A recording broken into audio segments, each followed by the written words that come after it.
এই মঞ্চের পেছনে জনকল্যাণ ক্লাবের সামনে আমাদের এই বিজেপির একটি সভা হচ্ছিল, ওখানটায় মানুষজনের দেখা নেই, না আসার জন্য তাদের আজকে এই সভাটা ক্যান্সেল করতে তারা বাধ্য হয়েছে। সঞ্চালক আমাদের নেতৃত্ব আব্দুল রহমান সাহেব মনি, আমাদের জেলা যুব সভাপতি, কাঁথি মিউনিসিপালিটির চেয়ারম্যান ভাতৃপ্রতিম সুপ্রকাশ গিরি মহোদয় আছেন, তিনি তার মূল্যবান বক্তব্য রাখলেন। আমাদের শহর তৃণমূল কংগ্রেসের সভাপতি শ্রদ্ধাভাজন প্রণব হরি সাধন দাস অধিকারী মহোদয়, আমাদের ডিপিআইসি চেয়ারম্যান যারা হাবিবুর রহমান সাহেব, আমিন ভাই, ইমরান ভাই, দেবাশিস দা, কাউন্সিলর চিত্তবাবু থেকে শুরু করে সাবুল বাবু ইলাদি থেকে শুরু করে আমাদের রুমা দাস আছেন, আলেম আলী খান, আমাদের অতনু গিরি মহোদয় আছেন 7 নম্বর ওয়ার্ডের কাউন্সিলর, আমাদের 2 নম্বরের শঙ্কর দা, 2 নম্বরের শঙ্কর লাল দাস মহোদয়, সঞ্চিতা জানা 3 নম্বরের কাউন্সিলর, সকলেই আছেন, আমাদের সমস্ত নেতৃত্বরা আছেন। সকলকে আমাদের চালতি অঞ্চলের নেতৃত্ব, আমাদের তবরেজদা থেকে কাদের ভাই থেকে শুরু করে সকলেই আছে। এবং আপনারা যারা তৃণমূল কংগ্রেসের শেষ প্রচার লগ্নে ঐতিহাসিক স্থান কারবালার প্রান্তর, ঐতিহাসিক স্থান পবিত্র রথস্থান, হাতে হাত মিলিয়ে কাঁধে কাঁধ মিলিয়ে ঐক্যবদ্ধভাবে সম্প্রীতিকে সামনে রেখে বুক চিতিয়ে শপথ নিতে এসছেন। দুর্নীতি নয় সততা, বারে বারে প্রমাণ করেছে মমতা। ঘাসের ওপর জোড়া ফুল, 2024-এ নতুন ভারতের দিশা দেবে তৃণমূল, অর্থাৎ তৃণমূল কংগ্রেস ভারতবর্ষকে নতুন দিশা দেখাবেন আমাদের নেত্রী মমতা বন্দ্যোপাধ্যায়ের নেতৃত্বে। আমাদের নেতা অভিষেক বন্দ্যোপাধ্যায় গত কদিন আগে তমলুকে কি বলেছিল জানেন?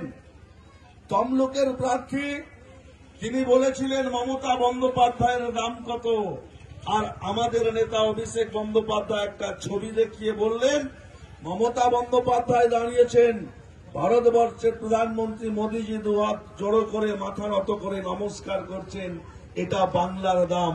অর্থাৎ বাংলার সংস্কৃতির কাছে, বাংলার কৃষ্টির কাছে, বাংলার কাছে সারা দেশকে মাথা নত করতে হয়। Bengal things today, India things tomorrow. Bangla আজকে যা ভাববে, ভারতবর্ষ আগামীকাল তা ভাববে।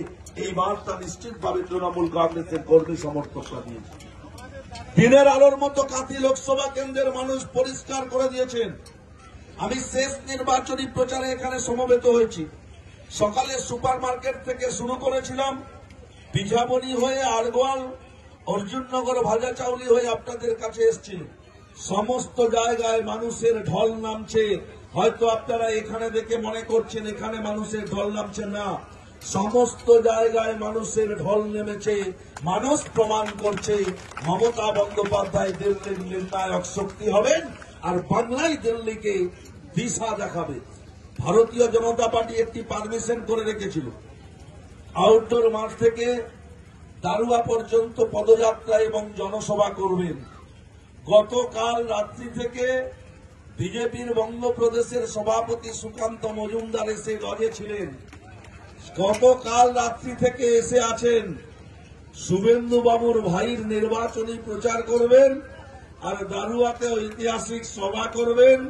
অনেক গাল ভরা মিথ্যা প্রতিশ্রুতি দেবেন, মিথ্যা কথা মানুষকে বলবেন, অনেক আশা অনেক আকাঙ্ক্ষা বুকে আগলে ধরে কত দূর বালুরঘাট থেকে কাঁথি কত রাস্তা অতিক্রান্ত করে এসেছিলেন। শেষে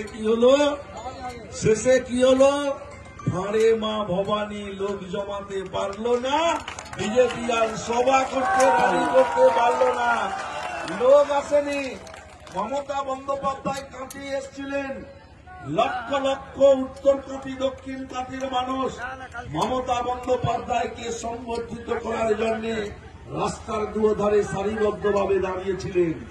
আর যিনি বিরাট নিজেকে নেতা বলে মনে করেন, মমতা বন্দ্যোপাধ্যায়ের কাউন্টার করার জন্য ভবতারিণী মন্দির থেকে আউটডোর মাঠ পর্যন্ত পদযাত্রা করেছিলেন। বাজনাওয়ালা, খোলওয়ালা, মোমবাতিওয়ালা, ঢাকিওয়ালা দিয়ে 2700 মানুষ উপস্থিত হয়েছিল। মমতা বন্দ্যোপাধ্যায়ের সঙ্গে কম্পিটিশন করবে। 4 তারিখ বুঝিয়ে দেব, 4 তারিখ বুঝিয়ে দেব। অনেককে ধমকাচ্ছেন, অনেককে চমকাচ্ছেন, অনেককে বলছেন আমাকে এবারটা দেখে দেন, আমাকে তো আগে দেখেছিলেন, আমার ছেলেটাকে একটু দেখিয়ে দেন। 4 তারিখ বুঝিয়ে দেব কত ধানে কত চাল।